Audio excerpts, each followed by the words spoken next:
Selamun Aleyküm Biri Ali.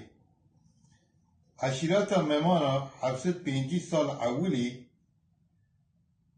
Diyarbakır'ı çüne Tebriz'e Ali İran'ı. Lur epey mane pişti vurji Aliye dervası Aliye Kars'e bune. Aliye Kars'e müddet kimane başı hatına Aliye elaj giri. Yani kalek ise kaza elaj giri emdvin dahar. Hatına Aliye dehari. Dehari ji kalki efendi wana jur hatına Aliye patnosi. Evana patnosi hemen de 15 sal sekinine başı patnos gündek biye kaza.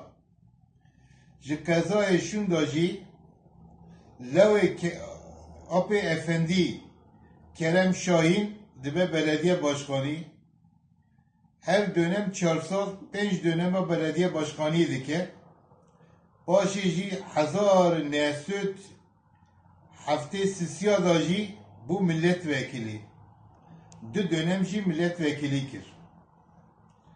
Aslında memanya aşirata asıl mezin Abdülli Çarsıra divijin kolki me. Abdülli Çarsıra ji çar habkuri hene.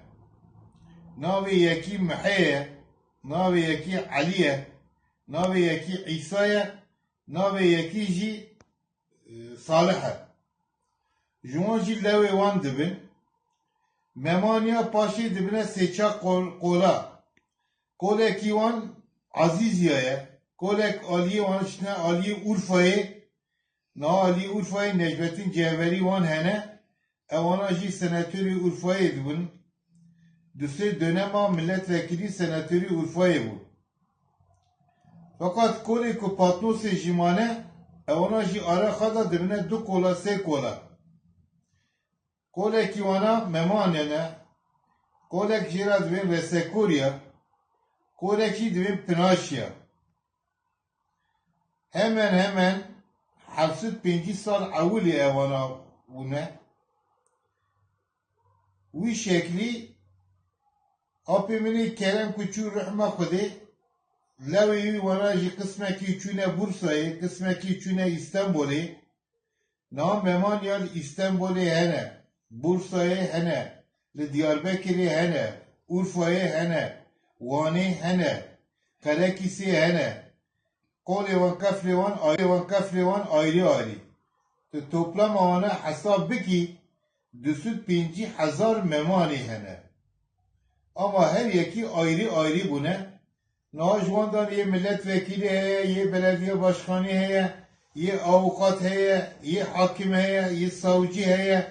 Ama herkes ayrı bu ne? Ye mezin çüne berrahma kodi na levevan hene. Levevan ji ayrı her yeki her şehreki de ayrı hene. Esselamu Aleyküm Ali selamı Kudeş Tetebe.